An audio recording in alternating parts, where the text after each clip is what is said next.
Welcome to Cyclops is Waiting for Me, an X-Men animated recap podcast with the Marvel anime X-Men, Episode 5, Power. I'm JC, and want to start off this episode, day before the recording of this one.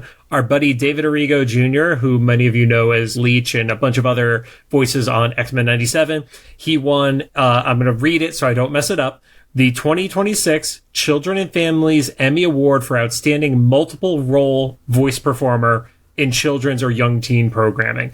So big shout out to David on that one, especially because we love to say the anecdote for one of the software that Rod was using to edit. He maxed out the number of voices during our interview with him. So love that, and really happy for David on that one.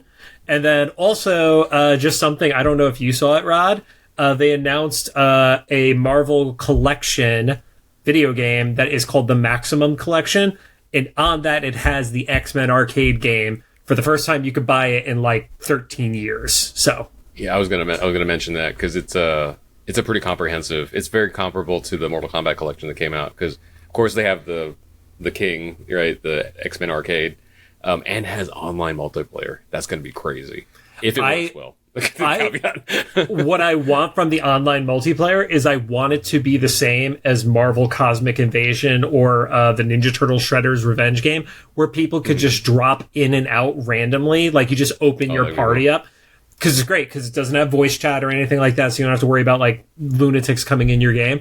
But being there mid-level if you're playing Cyclops and then all of a sudden Colossus just pops in and he's there with you. In. Yeah, that's pretty good. So, but other notable things for me at least is Captain America and the Avengers. Which it's multiple versions of it too. It's not just there's the 8-bit version and stuff like that, which I'd never seen. So I'm excited about that one too. Yeah, I haven't seen the 8-bit version. I think I played it on SNES as a kid, maybe. I played it on SNES, and I know I played it in the arcade too. So yeah, and I think that was one of the earliest times I was introduced to Vision. Mm-hmm. So for me, Vision was always that white color, or but also notably, forget there was a YouTube channel that made those 8-bit parody videos. Mm-hmm. And they picked on that one because if you played that game in the arcade, it had the "Don't Do Drugs" at the beginning with Captain America, and famously Captain America is the only Avenger that got his powers from drugs. I think that was a Dorkly bit. Dorkly, yeah. Yes, yep, yeah. They still do those actually. So yeah, I catch them every once in a while. Obviously, they take a while to do, but that one. And then I never actually played it as a kid because I probably couldn't beat it. But from Angry Video Game Nerd days, the Silver Surfer game, the infamous unbeatable Silver Surfer. I've never played it before. This will be my first time. I'm assuming they're going to have save states and invincibility and all that stuff, so people can actually get through the game. Maybe. But it's one of those games where if you watch the AVGN video, he'll show the screen, a screenshot, and be there is one narrow path that you could possibly get through this with all the projectiles going through the air and stuff, and and you get one hit before you die. There's no life meter. It's just nope. So anyway, and there's a bunch of stuff in there. I can't wait to not play that game. Yeah, that's what I'm saying. I think that if they do it like they do with Mortal Kombat, they'll have certain automatic cheats you can enable and stuff. And I'm assuming for that one, they had to include it because of the notoriety of how difficult it was. But they have to have if they don't have an invincibility mode on that game, then they just didn't get the joke of having it on there. But also that game has one of the best soundtracks ever. So a lot of people are going to discover that. But the only thing I will say I'm disappointed by, the side-scrolling beat-em-up Spider-Man game from the arcade that has Hawkeye, Black Cat, Namor, and Spider-Man is not in the collection. Oh, yeah. That's the one that's not in the collection that would have made sense. So I forgot about that game. Yeah, I wonder if they're saving that for something else. That's another... Yeah, if there's a part 2 that has the X-Men Genesis game or stuff like that, And I'm Rod, and I am right off the heels of a recording session, so I'm feeling good. Which also, and about 2 weeks straight of recording, so of music recording sessions. So actually, this will be fun because I watched these 2 episodes last night in between 4 hours of sleep. So Perfect. we'll see. I have my notes, and we're going to see how well I took notes last night and how coherent. They might be like your notes, only typed out. Look, my notes are great. I just can't read them. There's a difference. Yeah. Mine are like, I can technically read them. Cyclops is Waiting for Me is our podcast series where we're going back and watching every single X-Men animated episode we can find. This podcast started with the original 1992 X-Men, the animated series, building up to the release of X-Men 97. Along the way, we've completed X-Men Evolution, Wolverine and the X-Men, and have our companion interview show, the Xavier Files. Season 2 of X-Men 97 is coming this summer, but until then, we're going to be diving into Marvel anime X-Men for our very first time. I also, and if you've been listening this far, you know this is like my functional first time, even though I technically watched it like, 12, 13 years ago. I was going through the DVD again. There's roughly an hour of extras, so I guess if we need to buy time later, we can go through some of that. There's no when we need to buy time. There's a couple like 10-minute featurettes that I'm not spoiling for myself, so I haven't like clicked into them. There's one like 30 or 40-minute, looks like interview with the creators and or some animators or something. It's 2 Asian men, and I haven't clicked into it yet, and I hope that I was smart enough because I don't have a functioning DVD player. I've like ripped them into my computer. I have the DVD and I ripped the files. I'm hoping I was smart enough to rip the subtitles if the interview is not in English. Yep. But we'll see. But yeah, I looked and it looks like there's a couple 10-minute things and like a 40-minute thing. So I was like roughly maybe an hour-ish of extra stuff. Also, aside from the websites that you shouldn't use to download this, I think the episodes are actually available on Apple TV too. Oh, really? Which I was not expecting. Sure. Yeah.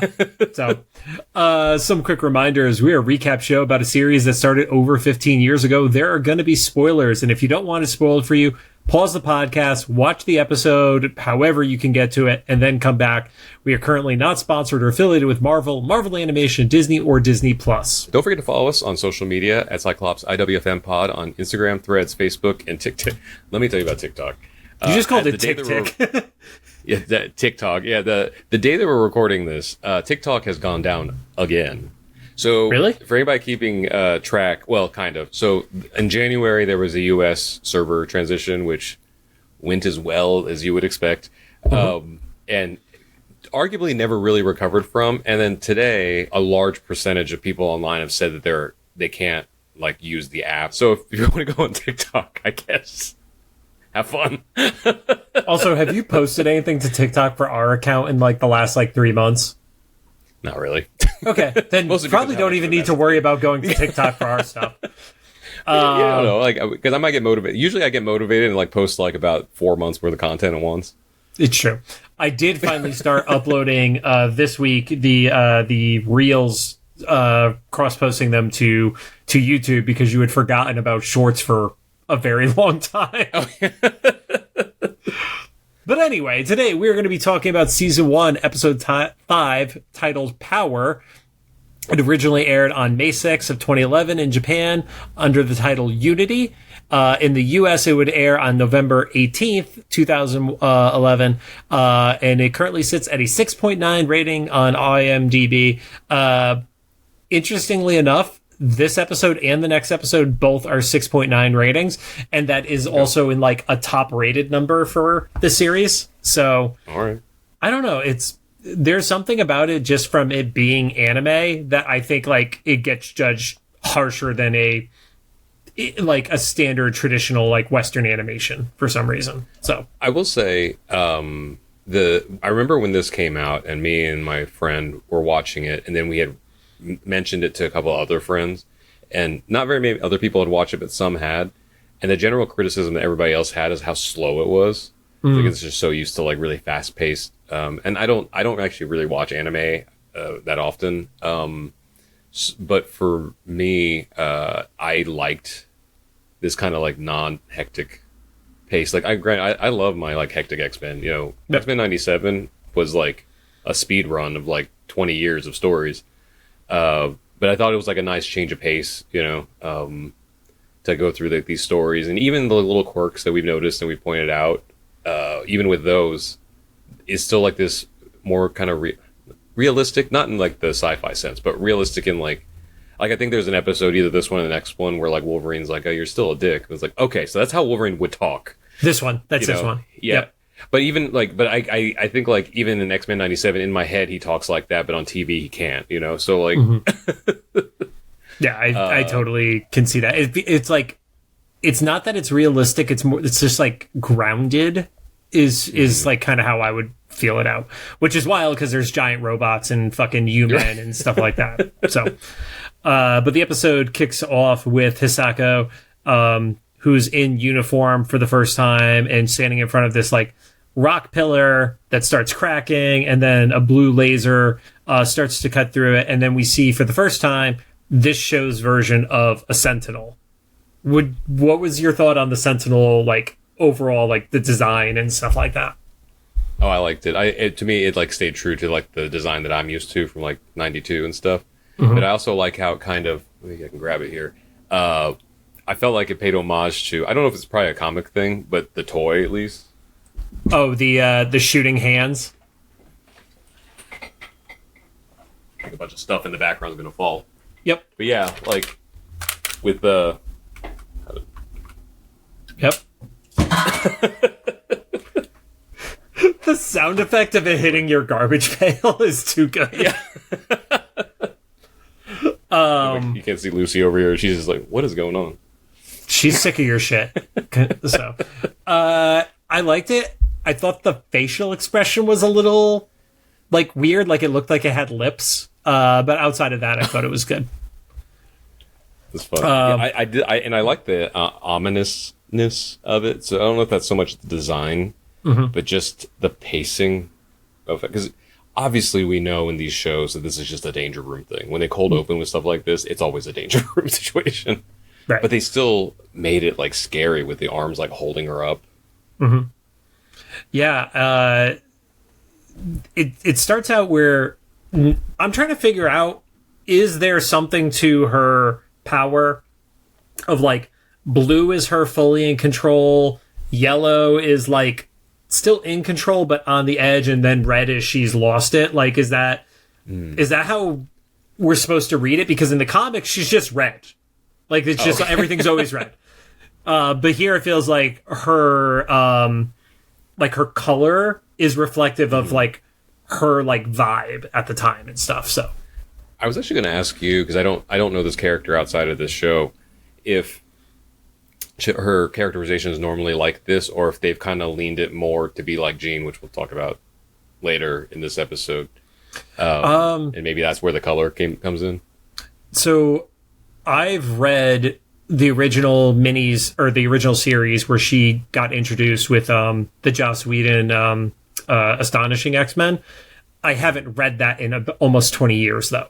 So her early characterization, I don't remember a ton of because it's been so long. Her most recent characterization isn't treated like this. She's more of more in control than anything else. She's not like a little bit like loose cannon-y or unhinged or anything like that. Yeah, so they probably just put that in there so Scott had something to like parallel his drama with. I could be speaking out of turn, so somebody correct me in the comments if I'm wrong on this. I think in the comic version there is something to her power is strengthened because of some connection with her ancestors and stuff like that, which at least in this, it doesn't touch upon that. But I think that was a thing. It feels like it was in the mainstream book, but I again, it's been a while since I've read anything that's focused on her as a character. So that's cool. Yeah. I like that. I like when that Echo did that, and like the Airbender series obviously does that. And I think it's a really cool. I like the way they show that visually sometimes when they have those kind of powers.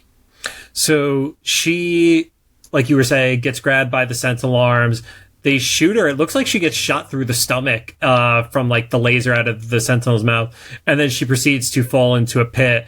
And that's where the reveal, like you said, we all knew it was going to be the Danger Room. They're not going to just have a random fight with her at the beginning of an episode with a Sentinel. And Wolverine kind of like gives her a little bit of a nudge, like time to get up. And Wolverine is like the calmest teacher version of Wolverine I've ever seen. Oh, it's funny that because my note was Wolverine just doesn't care. She's traumatized because she was kind of like whimpering, and you remember like she's like a high school student, and it's presumably like her first time in there, and he's like, "What's wrong?" You know. Okay, I can see that. I'm just used to Wolverine just being like, "All right, get up, do it again," like a little more like drill sergeant. But obviously they didn't. I guess it's like both. Like, he was calm. You're right, because he didn't yell at her. I wasn't expecting him to baby her, but it was kind of funny. It was like, this child just got shot for the first time. I like Cyclops is like questioning Emma. What did you ever teach her? About the extent of her powers. And then there was a really interesting animation choice where Wolverine is like mentioning like building her guns and then does like the bodybuilder pose in the background. I was like, okay, somebody that would not happen in any Americanized version of the show, basically. It makes you wonder if that was original dialogue too. I feel like it has to be. It's such a specific. It's like whatever the local equivalent of that phrase is, Yeah. Or if because I know. My friend Kat McDowell back in old school YouTube days, we would collabs with her every once in a while, and we would like translate our songs in Japanese and stuff.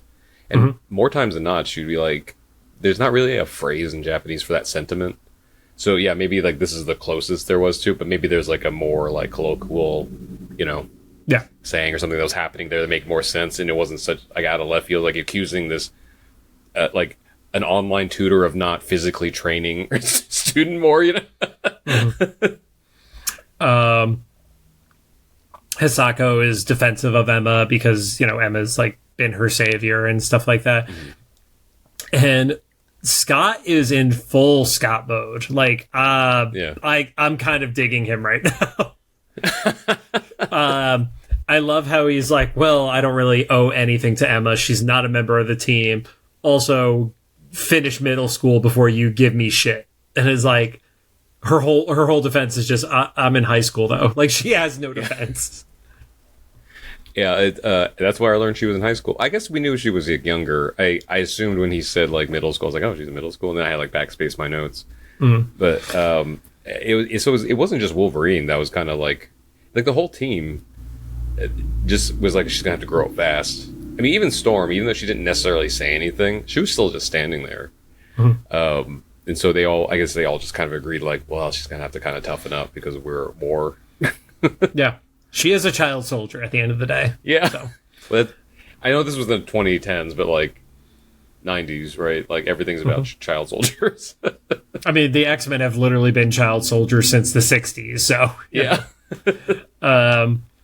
Jump over to Beast in his lab, and he's talking about how Emma has no signs of the virus in her system, but he needs to check on those others. Quick localization difference, though. In the Japanese original version, she does have a virus in her, but it's a benign version of it, as opposed to no virus at all. So just little subtle difference between the local versions. So I wonder if that's going to come to play, because I assumed that this was going to be like a mystery for later on. But maybe they just don't address it if it was addressed here in the original. Or, call me crazy, they assume that the American audience wouldn't know what benign meant and just went with the easy answer of there's no virus. Yeah. It's kind of like the same mystery of like, where did like Hisako's like best friend come from? She's kind of like there all the time. She just lives in that house is what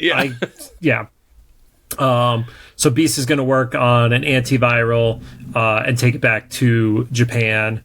You get a moment of sad Scott not saying anything with the Jean photo in the background and holding the necklace. Like I legitimately wonder if that was them like giving a nod to sad Wolverine from the 92 series, because it's like very similar, like quiet, dejected tone and stuff like that.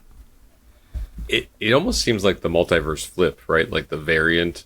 But also made me wonder if that's going to be like a canon event for Jean. There's always a photo of her in a frame somewhere. Because, like, you know, like in Spider-Verse, where it's like, oh, Uncle Ben dying, that's a canon event for all Spider-Man across multiverses. Is there, like, a photo moment for Jean and all these, like, shit? There's always a Jean dying moment. That's pretty canon for Jean, you know? That's kind of a funny, dark... I think there's always, like, a lone, like, lover or, like, unrequited love with a photo somewhere. Sometimes she's alive during the photo, sometimes she's not, but yeah. Over in the war room, Xavier is like, well, we're going to add somebody to the family. I don't believe the original version said family there. That to me was saying to the team, I don't think he would have called... Just the phrasing of add somebody to the family just felt... It didn't feel authentic to Xavier for me. I think that was a translation swap. Gotcha. And he suggests adding Hisako as a junior member. Everybody's cool with it. And then he proposes Emma. And of course, Cyclops is not a fan of it. Because why would he be? Did that feel like it was almost like a petty moment from Xavier's side? It felt like it was a rushed moment from Xavier's side. Like, if he was half considering it, then when he, like, overheard in the danger room, she was like, why do I owe anything to her? She's not a member of the team. Hard, like, 90s sitcom hard cut. Like, let's make her a member of the team. Yep. Wolverine is cool with it. Scott doubts it. And Scott is basically like, all right, well, you want to do this? Check her memory. And this version of Xavier is like, well, I can't do that without her permission. And I was like, you are not our Charles. You have not invaded somebody's mind without permission. Let's see how it is when it's not with the White Queen, though. Like, if there's another character that needs a mind probe, which I don't think there is, but part of me is also like, maybe not her. Because isn't she usually presented as someone who could kind of contend with him a little bit? Ultimately, he would win out, but he would have to, like, work on it. It's not a sure thing scenario. Yeah. Yeah, he's not. But just he would to like a non-mutant child. Like. Yeah, exactly. Yeah. You get a quick jump over to Beast with Hisako, and they're talking about stuff, and she asks if Cyclops has always been a tool, and I feel like Punker Ducky wrote this. Yeah. Beast has an interesting point of view, though. He's like, you're both kind of like figuring your shit out. No. Yeah. Her logic is, well, he doesn't smile. He's always judging people and stuff like that. But yeah, you're both just kind of like struggling to find your way right now. And he specifically mentioned Scott has a wound that's probably never going to heal too. So I know it's like not Beast's business to tell a child why, but doesn't that feel like a weird thing to bring up with no explanation? Like, why wouldn't you just say what it is? Yeah. Yeah, at that point, if you mentioned that much, then just be like, he lost someone very important to him. Or at least something like, you know, because we find out a little bit later, she doesn't seem to quite know if he meant like emotional or physical wound. Yeah, in the next episode, she straight up asked what it is. Yeah. Back over in the war room, Cyclops is basically like, yeah, sure, you want to let her in. Just remember today when she decides to backstab all of us. And he leaves, and Emma has like a subtle little smirk on her face as that happens. And it's like, okay, are they going to actually lean into the backstab? Or is this like weird, we know they're going to fuck one day flirting, and this is how it starts? Little bit. Like, yeah, a little of column A and column B at this point. we learned that, backstabbing is this version, this Cyclops' kink or something. He likes a little betrayal in his... always a psychic, though. Always has to be a psychic. Right. Jean, her clone, Emma, Psylocke at one point. I mean, yeah, that was a weird one. I wasn't expecting him to go for Psylocke, but yep. Storm, like, point blank asks, like, who could Scott have seen? And they finally call out that, well, it wouldn't have been that hard for Mastermind from the Inner Circle to have made him see that. So I'm happy it's getting like they're not being coy about it. They're just straight up addressing like what it could have been, because they are not stupid. They know he saw something. He's not imagining something fake. You know, he's responding to what actually was happening at that point. I don't know how you trust anything in a world where there's shapeshifters and like telepaths and stuff. That's crazy. And not just like one, like there's teams of them. Somebody sounds like he's a member of the Friends Against Humanity, Rod. I'm not saying I would act on it. I'm just saying like I wouldn't be like I have a vendetta against this woman because I saw something. But in the world with like blue people and shapeshifters, like well, the problem is you have plausible deniability of everything. I didn't commit a crime. A mutant took my face and then did this. Yeah. Yeah. Thank God that's not real. Yeah. We don't even believe stuff right now because somebody will lie and say it's AI when it's not AI. So we're cooked, man. Or we're in that nuance now too. Did you see the last SNL episode with the dude from Heated Rivalry? I did not know. So his co-star made a cameo in it. I guess spoiler if you haven't watched SNL yet. But they're at the end when they do the big like group thing, his co-star comes up behind him and gives him a hug. It's a very sweet moment, especially for the two having a big show. And so this photo of them starts circulating online. I guess and someone correct me if I'm wrong, I guess what happened was the photographer on the SNL set fucked up and didn't get the photo. So like someone in the crowd took like a blurry iPhone photo that was probably zoomed in like 8 times or something. And then someone like either up-resed or recreated it in AI. So the moment happened. That just But the image of the moment was not what happened, And most people can tell because Mumford and Sons was the musical guest and like the keyboard player or something is like in the background and it's a different face. Like it's a different person that would do wearing the same clothes. So it's just like, what do you do with that? It happened, but the image is not real, Anyway, so. No, that's spot on.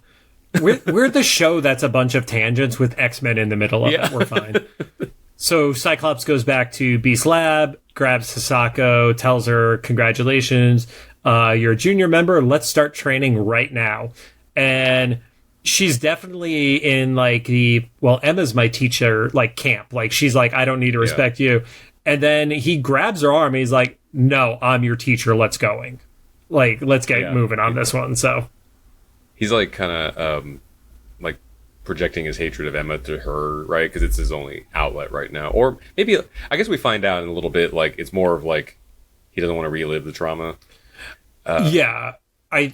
I think it's very much the like he's also worried about what she just did in the previous like training, that she's not ready. So it's kind of like a harsh reality for her of like, you got to get this shit right, because if you're messing around and Emma did this awful job of training you, I don't want you to die on my watch because now you're a member of my team, Yeah, so it's kind of because they didn't make it super clear, but I guess the first thing wasn't training; it was just like an evaluation. Yeah, because they weren't really telling her to do anything other than just like go in the danger room and try to not die, and she failed at that. So, but I guess like.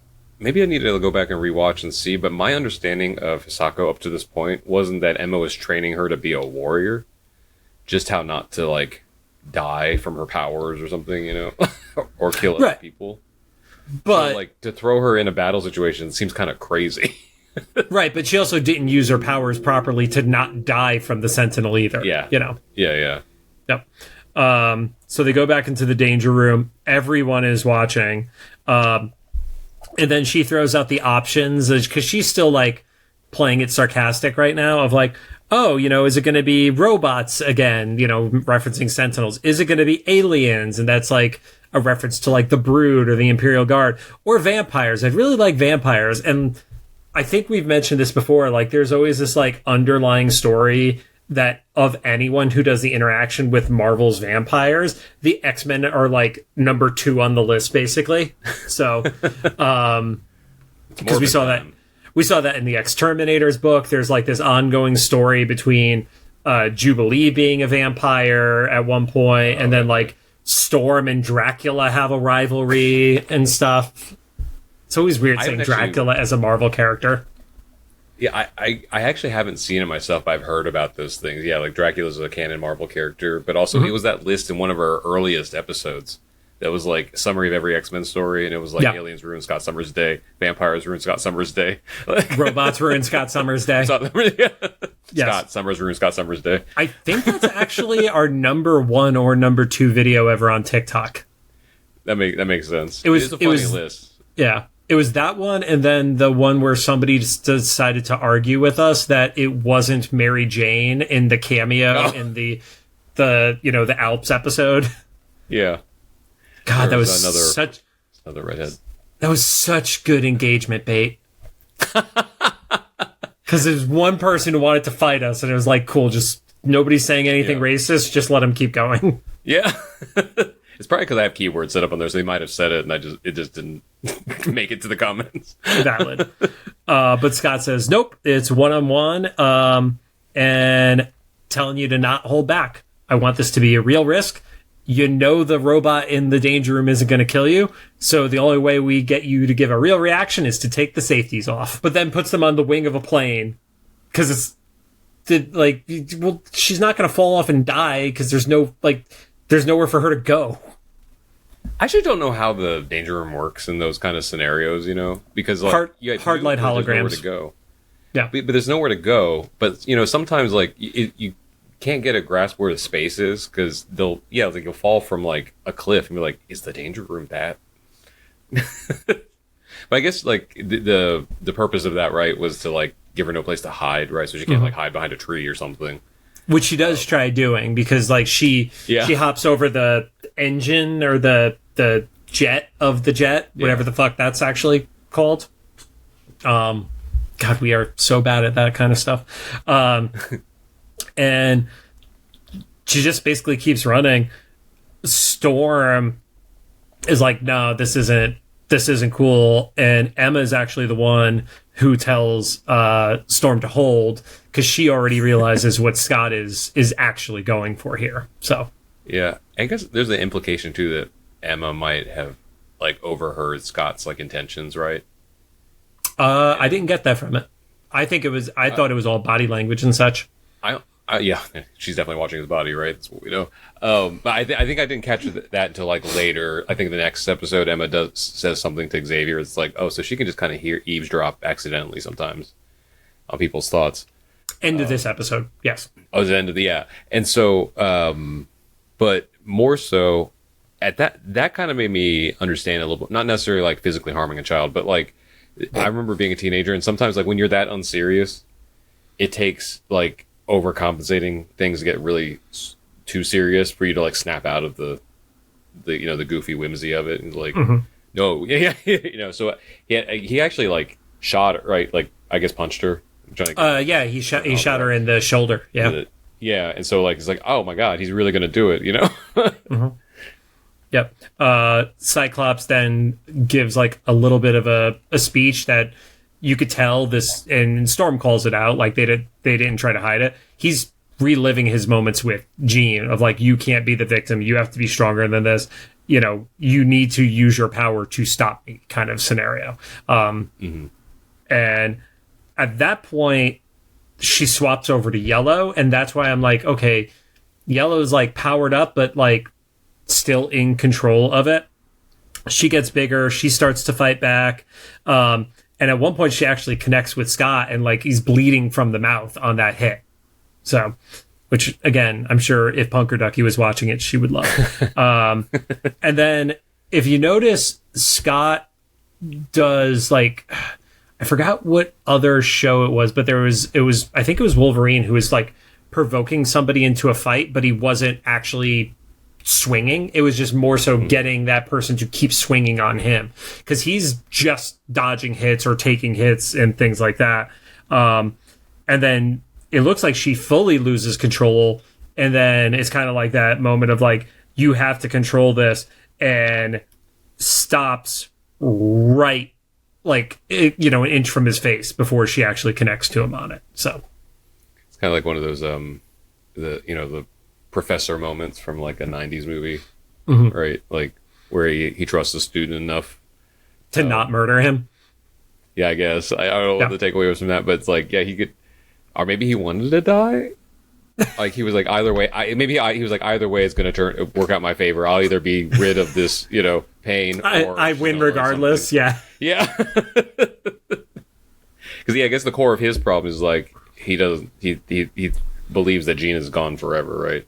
Yeah. So he's like, either this is never going to happen again, or I won't have to think about it again. Mm-hmm.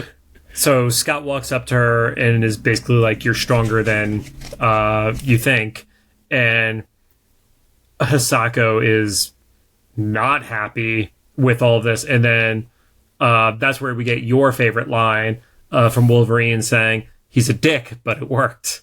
And I love that is how they wrote it, because it feels like a maturely written Wolverine, that they don't have to go to like swearing to make it edgy, but it's like, yeah, that's how Logan would talk in a scenario like this. Hisako powers down, Cyclops compliments Hisako, and then she's like, she doesn't want to get turned into a monster off of this. And what you were bringing up earlier, Cyclops is like, she has to deal with this. Like, we all have to deal with this, and if she can't deal with it, she's gonna die. Like, as much as this sucks, this is what her life is now, Yeah. And I also had like a little technical note on this part. Cyclops says his entire line there with absolutely no animation. And I don't know, because I know that's sometimes an anime thing. Or I didn't know if it was like, was there not a line there in the Japanese version? And then this was a way to get it in, I mean, that's possible. Yeah. Yeah. Was it like, because I know the spot you're talking about, but I didn't notice that there wasn't. Was it like a still and they were like pulling back a little bit? Or was it just like that? And his mouth definitely wasn't moving. Yeah.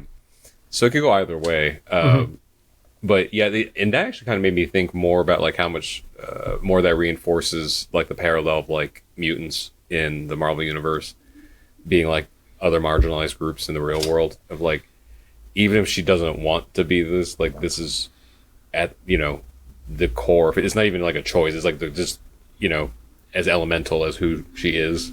And so like, even if she doesn't want to face these things, she's gonna have to like learn the best and worst about herself.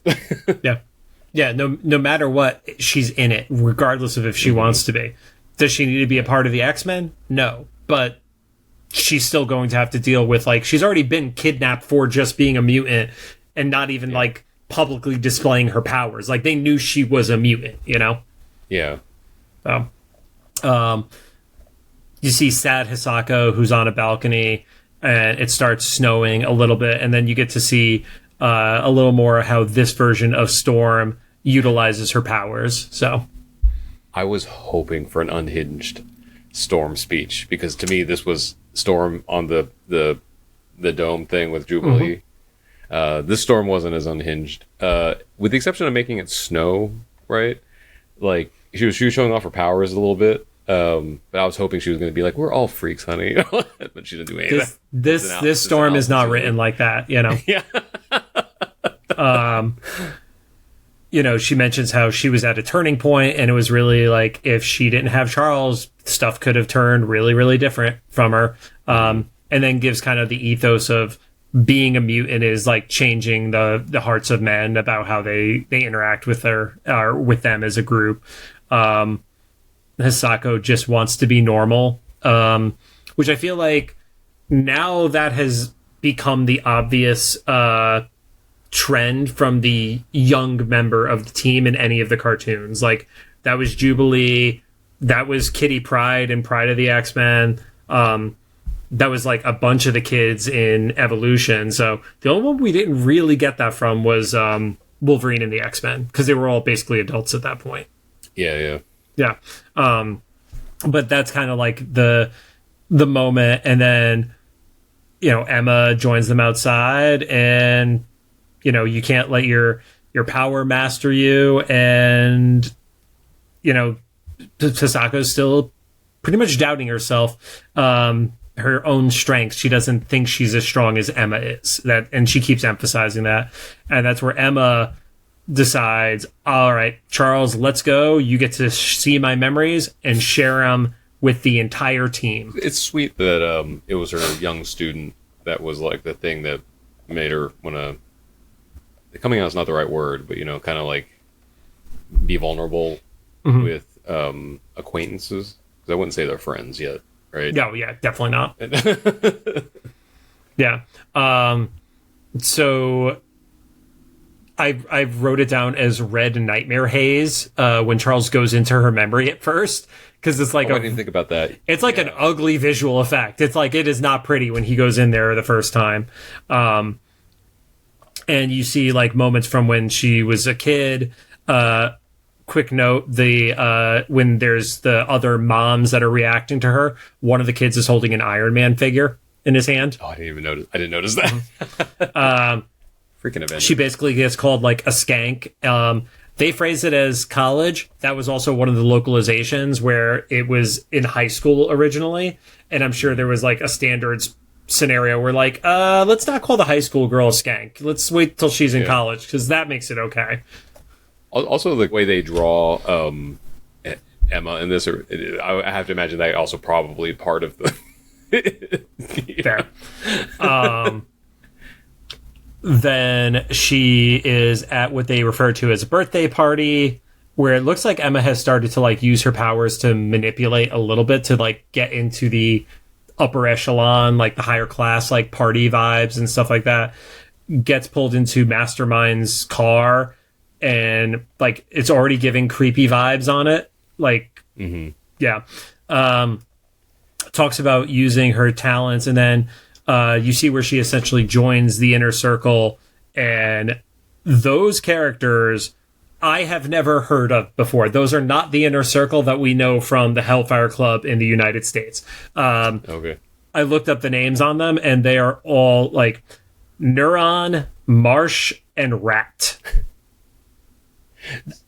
So yeah. Maybe you wonder if Marvel is just like, you can't kill these people, or you could, I don't know, like, because otherwise, there's no reason for not them to be like the names, right? Yeah, especially now, because it doesn't feel like the inner circle is our inner circle at all anymore. Like, yeah. But those are those silhouettes. She does some manipulation. It looks like she's getting like assets from some guy, and then she's feeling guilty. And this, I'd imagine they changed the language on it, because they refer to him as throwing his life away. And I guarantee you, the original version is straight up, he killed himself because of what happened. Yeah, it makes sense. I kind of assumed that, like, that was like closing the loop, right? Mm-hmm. Take all his money and then make sure he just goes away. Or he realized what he did, and then he's like, so much shame from it that he takes himself out too. I inferred suicide from it, so that makes more sense. Yeah, because it's always a temporary thing with her, right? Yeah, because she's feeling guilty about it. She would have known if they were going to kill him, but it's like she was like, "Oh, I'm just manipulating him," and then he did what he did. Like, that's where I think the guilt came in more than anything else. I initially, before you had said everything you just said, I thought that she had like suggested to him for him to off himself. But it makes more sense. That's saying that that's way darker. Yeah. Yeah, but it makes more sense that he woke up and was like, "Oh, damn," like. Yep. That's where she tells Mastermind that she is going to leave the inner circle, and he says it's harder than she thinks it's going to be to do it. I do wish that they showed like one or two scenes of her like being okay with being in the inner circle. Like, it seemed like she was like, join them. Then the first thing they show is her like not being happy with an end result, and then already quitting. Like, I wanted to see her like living it up a little bit as a villain, like not like full-fledged, like she's not killing somebody, but also like taking advantage of somebody, and that person doesn't off themselves kind of scenario, Gotcha. Yeah, because we don't really get to see like what her life in that the place was like, Yeah. And then you find out that the day that Jean died, she was actually with this little mutant boy who's like freaking out because of his powers and stuff like that. and essentially confirmed she was nowhere near what had happened with that, Scott had seen her and such. So there's two things that confused me about that scene. Was I thought they were going to reveal that little boy was the one that Professor X has been seeing. Never mentioned. So I'm assuming that kid looked a little bit different than the other one. The other one, I got like little redhead vibes off of him. Okay. There was like, I think it's a different character design. So then the other thing was like, I'm guessing just because they said it, that's her alibi. That she wasn't nearby. But it's like, so we're talking about a telepath. It wasn't she was like Colossus. Like, like, oh, she couldn't have been. You're right. Like, she is not Colossus. It's like, but she's a telepath, right? Like, so her physically not being somewhere isn't in itself just to explain. It's kind of like saying like that couldn't have been you when there's a Mystique running around somewhere. Yeah. Again, so, I don't know, Rod. Yeah. Then Hisako hugs her, and Emma is kind of like showing her vulnerability, and it's like, see, I'm not as strong as you give me credit for. And then Cyclops gives a legit, sincere apology. There's no sarcasm, nothing backhanded on it. And he reaches out his hand.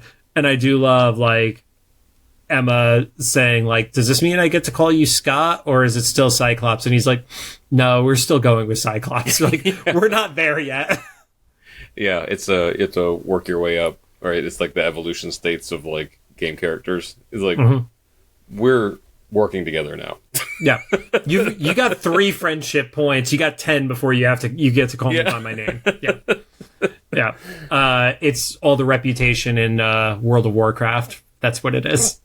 The more missions really? I do, they have a whole system in there, and like I'm actually playing Warcraft for the first time in 21 years. But like each of the different groups that you can do missions for, the higher your reputation is, the more stuff you unlock with them. So yeah. Okay, I gotcha. Very cool. Yeah, like you get like different skills, or you get to get discounts when you're buying stuff in that city, things like that. So, but back to X-Men, Beast is like packing up these the vials to be able to head over to Japan to take care of those people that the U-Men had abducted. You see the new and improved outfits for Emma and Hisako. And Emma asked, did you pick a code name? And we all knew it was going to be Armor because that's who she is as a character. But Emma doesn't have a code name. She's now the only one on the team without a code name. Didn't they reference her as like a White Queen, though? Or is that the next episode? The team themselves have not called her that because that's like her inner circle name. But she's just like referenced as that by somebody. I don't even know if she was in the room when they referenced it. But yeah, I get that. I also like, I like that her outfit. So it turned into. So I guess this is Emma's origin story in this universe, because her new outfit's the one that I think most of us know her from. Mm-hmm. Yeah, like, it's the most traditional to her style. Yeah. Still had that callback to the boob window. Go play Marvel Rivals for 5 minutes, Rod. Yeah. Trust me. So they are going to focus on the valley that Xavier isn't able to read, and that's right by where everything is going on. And then what you were referencing, Emma stays behind and asks Charles about the Sasaki woman. And he's like, oh, did you read my mind? And she's like, dude, you were basically screaming. I couldn't not hear it. And then she asks him why, and he won't give an answer. So the Charles that won't invade somebody's mind is also still being coy about like a past relationship with somebody for some reason. I was gonna say, I just assumed that this was one of Charles's ex-wives or fiancés or something, because like that's my experience with him in the other series. It's like Charles Fox. Like, yeah. And then all the women that he like left or screwed over or forgot about start a lab together is usually like when my vision. Oh yeah, I forgot about the lab. Yeah, that's just my thing. Is like where his exes are working together to help mutants. Yeah. So she leaves without getting an answer. The jet takes off. And then Xavier ends on like one of the self monologues of like, I hope the X-Men are able to weather this storm. And I like that this episodes end with like pseudo cliffhangers. Like Granted, sometimes you come back into the next episode and it's like little tweaks between the end of one and the start of the other. But it's like the continuous narrative, like when reading a comic book versus like all the other shows of like, hey, here's a nice little button at the end of the episode to wrap everything up for you. I guess the whole point of this episode, right, was give Armor her code name and then to kind of like presume, like supposedly exonerate Emma. We're still not quite sure.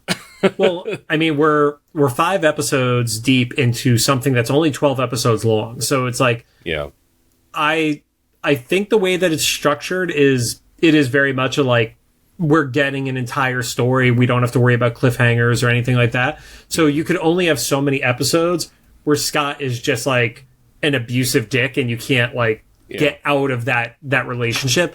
Otherwise it would like, you start to turn Scott into the villain too, which everybody's okay with unhappy Scott, but we don't want Scott as a full-fledged bad guy. So. No. But otherwise, I feel like this was one of those like explanation anime episodes, right? We got like a lot of kind of like the first time we saw Emma.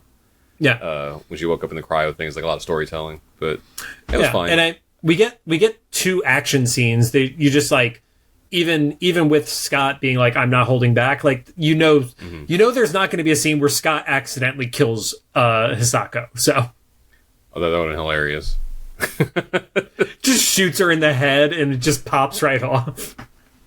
And that's like a dark turn where he learns like he needs to be more careful with his actions or something.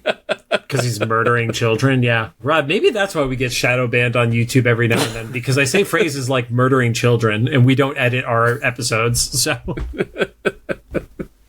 I mark everything as also adult content, so no child should hear about that. So And I've heard much worse on YouTube podcasts. So. It's true. We avoid talking about how bad the real world is right now, so no. But yeah, so we got one more episode to record tonight. So let's wrap this one up and head over to that. Thank you guys for joining us. As always, if you have any thoughts, make sure you drop them into the comments for either the YouTube upload, the Spotify upload, or the official Instagram post about this episode.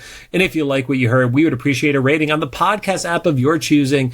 You can find us on Apple Podcasts, iHeartRadio, Amazon Music, Spotify, and YouTube Podcasts. Even though every time I upload the video, it wants to set it to private, and I have to change it every other Monday morning. It's really stupid because it says duplicative content. YouTube, fix your shit. Oh, I didn't even know that was okay. Because it's the same name and the audio is a match. It's stupid.